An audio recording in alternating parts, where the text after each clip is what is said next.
Remain seated, please. Permanecer sentados, por favor. So, the season finale of Hailey's On It just came out, and while the fate of the show hasn't officially been confirmed as of me recording this, it's almost certainly not getting a second season. But with a fun premise that could easily lend itself to 100+ episodes, much like Phineas and Ferb, and Hailey Carvalho, the voice of Moana, as the voice of Hailey, how did a show with so much promise end up falling flat like this? Well, before we continue, if you could hit the like button and subscribe, I'd really appreciate it. It helps me against the YouTube algorithm. So, a year ago, I would have told you that Disney television animation's future was looking very bright.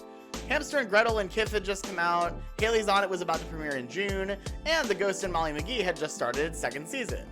No word on a season 3 yet, but we were still hopeful.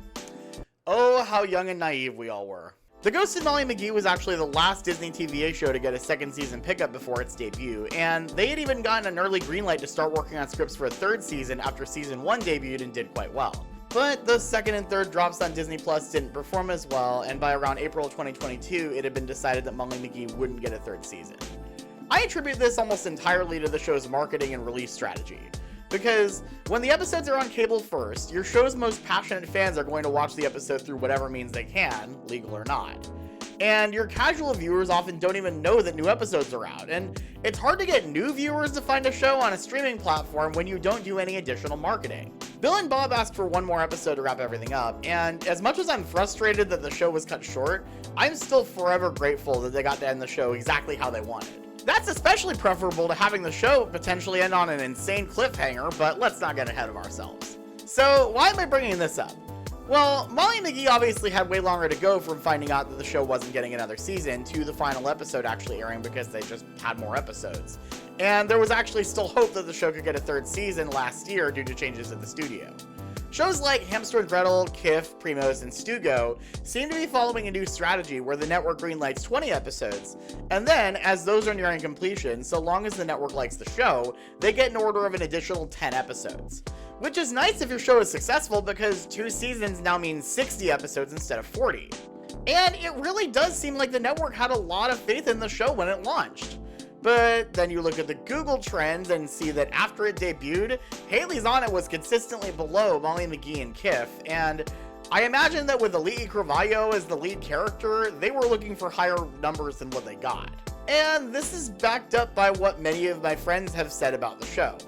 Now, if you remember, I did a video about Hailey's On It back in September, and I stand by everything I said in that video. I think the show's strengths lie in its characters. The kids are all very likable, and their relationships are all nuanced and interesting. But upon further examination and discussion, I think the show has more problems than I originally addressed, and it all boils down to Hailey's story. Starting from the beginning, the most basic premise of the show is that Hailey is afraid of trying new things, but through the show's overarching plot, she's pushed out of her comfort zone and grows as a result. In my original video, I voiced frustration that some of the list items were extremely specific, while others had an insane amount of wiggle room. Show Mom I can fix anything. Do you even want to hear what the world's most advanced supercomputer has to say about the probabilities of that? I love you, Mom. I love you too, Hailey. I don't understand. I didn't even fix the lighthouse. You fixed your relationship with your mom. Oh! But what I didn't talk about is how some of the items on the list are just super mundane. Get all the coins out of Dad's old couch? Clean out the attic? What, is doing the dishes after dinner a list item? Also, how does Hailey win Young Person of the Year for completing her list when she and Scott are the only ones who are allowed to know about the list? The list is so broad, and I'm not sure how you'd explain it to someone as this amazing accomplishment. It's fine as a personal goal, but it just doesn't make a whole lot of sense that this is somehow the catalyst to Hailey being able to save the world from global warming, when most of the list items have nothing to do with the environment. And of course, the list brings us to the finale, and Scott and Hailey's will they won't they relationship. Spoilers for the finale, by the way. There's a school dance going on, and there's this compatibility app everyone is using to find dates to the dance. You just answer a series of random questions and it gives you your food personality, which you can match with others on a crazy deep level. The algorithm is like never wrong. Your food personality is peanut butter. I don't get it. Does this mean I'm supposed to bring peanut butter to the dance? Duh, no. You are peanut butter, and you can match with anyone whose food pairs with yours. So, Hailey takes the quiz and gets lobster, and Scott originally gets cookies. And so, believing some stupid algorithm over another stupid algorithm, they find different dates to the dance. It's all very dumb and contrived, and they call it out as being dumb, but it's not suddenly smart just because you call out how dumb it is. I mean, you and I have already gone to a bunch of dances together, but according to a trendy new app and a bunch of teenagers, Destiny might be my, destiny. But then Scott and the girl that he matched with have absolutely nothing in common, and Christine realizes... You somehow managed to get every answer wrong on an opinion quiz. That's why you and Destiny don't have any chemistry. She's the last person you should end up with. And so Scott takes the quiz again, and surprise, surprise, he gets butter, which means that he's actually perfect for Hailey. Go figure. But it turns out that Sanjay Singh was actually a real person, which feels like a BS retcon. Number 143. Kiss. No! That was nothing! A joke! What did you see? Because if you saw something, it was a joke. Haley, you want to kiss someone? How am I your best friend and didn't even know you've been crushing on someone? Who is this mystery person? We could double date. All I saw is that their name starts with an S. His name is Sanjay Singh. Sanjay Singh. He's just this really cool guy I met at botany camp. Oh, I want to kiss him so much. Ooh, Sanjay Singh. Can we look him up? Don't! I mean, you can't because he's not on social media. His family moves around a lot because they're like all in the military, even the kids and cats. Plus, he likes to keep a low profile because he is such a normal, real guy. He sure sounds like it. Hi, I'm Sanjay. You must be Scott. Hailey said so many nice things about you. I almost didn't think you were real. But I saw you in a cologne ad. Oh yeah, I get asked to do those sometimes. Kinda embarrassing to be recognized for modeling, but each one of those gigs can pay to plant 1,000 trees in the Ecuadorian rainforest. After you decided to go to the dance with Destiny, I sent Sanjay a DM. Turns out his dad just got stationed at Camp Pendleton as an engineer. Sanjay's real? Oh yeah, and he knows about flowers and pigeons and the difference between limos and town cars. And of course, Sanjay is perfect and amazing, but Beta reminds Hailey about, the list and the fate of the world and everything. You have got to think about the list. The world depends on you telling Scott how you feel, and you promised to do it tonight. You know what, Beta? I can't do this anymore. I can't keep chasing after someone who is never going to like me back. You and the list are not in control of my life. I am. And seeing how happy Hailey is with Sanjay, Scott just lets it go. I don't think cookies and lobster sound so bad together. Hailey, I'm actually really happy for you guys. Leading to, of course, one of those time glitches.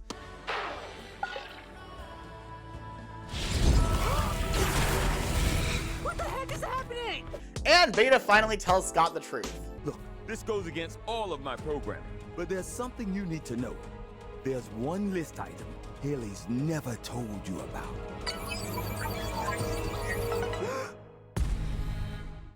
And that's how the episode ends! What the hell were they thinking with this? Why would you go for a massive cliffhanger ending when you have no idea whether or not the show is even getting another season?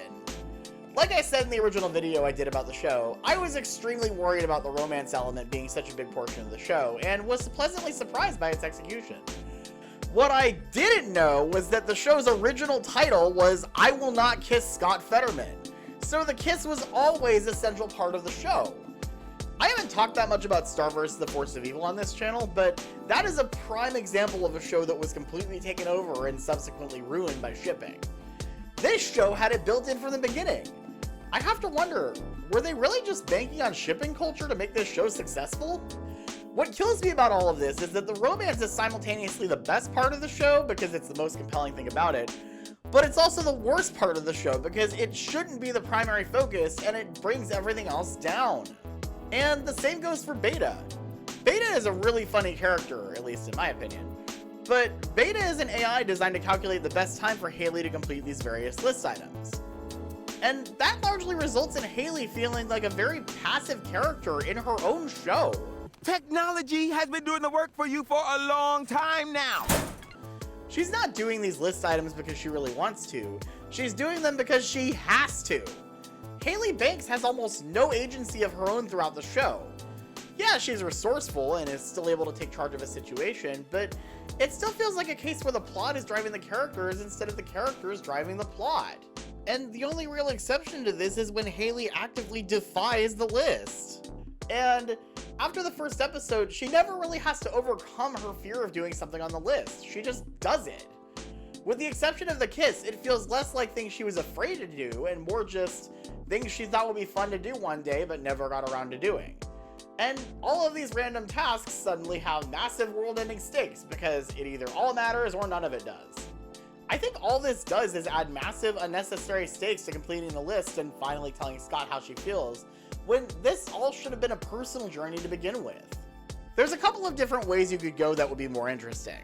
One option is that it actually is about doing good deeds for people or the environment, but I feel like then Hailey is just Molly. And honestly, I hate the global warming thread. I think the logic of how we get from finishing a bucket list to her single-handedly reversing the effects of climate change is just painfully stupid. It trivializes a real issue, and they don't do enough with Hailey actually doing things to help the environment for it to actually mean anything. So here's my pitch for a better version of the show. Hailey is a shy and risk-averse 14-year-old girl. She only has one real friend, the dorky but lovable Scott Denoga. And she's been keeping the list this whole time. But on New Year's Day, Hailey gets some hard news. Her family is going to be moving to the other side of the country at the end of the summer. This gives us time to have school episodes and summer episodes. This makes the stakes so much more personal because there's all these things that she's always wanted to do in the only home she's ever known, but she's always put them off. And now there's a time limit. And doing all of these things is truly helping her open up and make new friends. And of course, this makes the bit about her finally opening up to Scott about her feelings and kissing him so much more personal. And we didn't need an elaborate sci-fi plot for the show's fantasy, because the show's fantasy should largely be coming from the list itself. The finale is still just so wild to me, because it tells me that they were either so confident that the show would get greenlit for a second season that nobody ever had any second thoughts about ending the first season like that, or this is some kind of ridiculous 5D chess game where their goal was to piss off enough people that they'd fight for the show to get a second season within the inevitable animation guild strike that's coming up. But if the show's not doing well enough to get renewed, there's just not enough fans to try and fight for another season in the first place.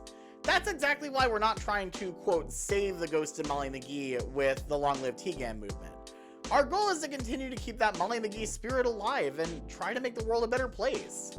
So, to all the Hailey's On It fans out there who are thinking you can pester Disney into renewing the show for another season, I'm gonna tell you that the only thing that they care about is those streaming numbers, and I think the show has a lot of major problems that prevented it from becoming more popular.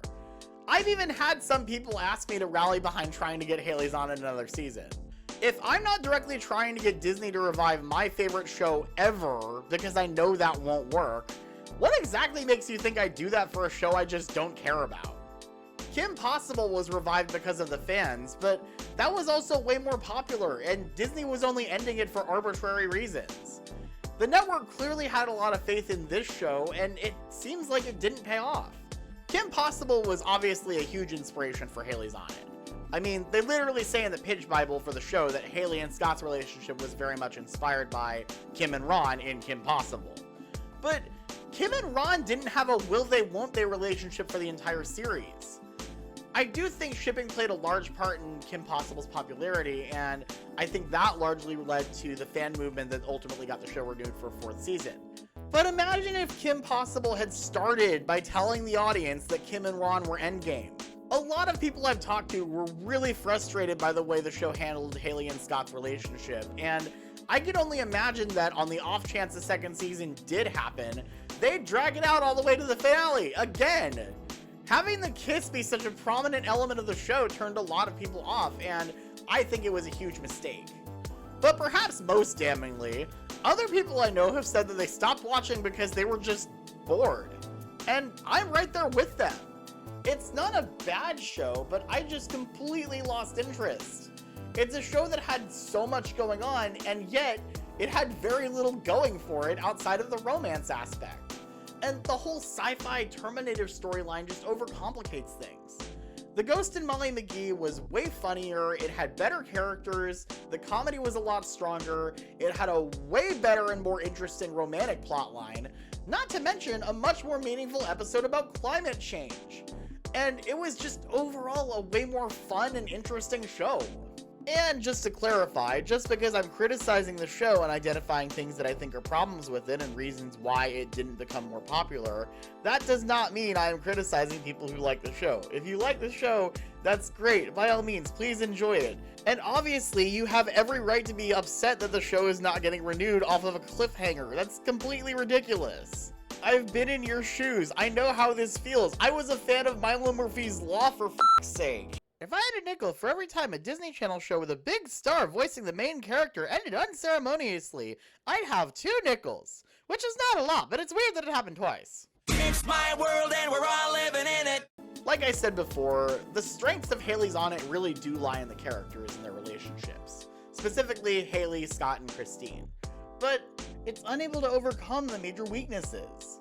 Hailey is just going through the motions, the future stuff isn't very interesting, a lot of the list is just mundane, and the only thing that is really interesting is the romance stuff.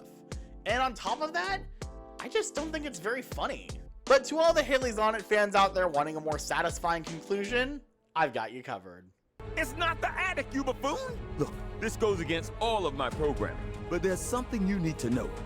There's one list item Hailey's never told you about.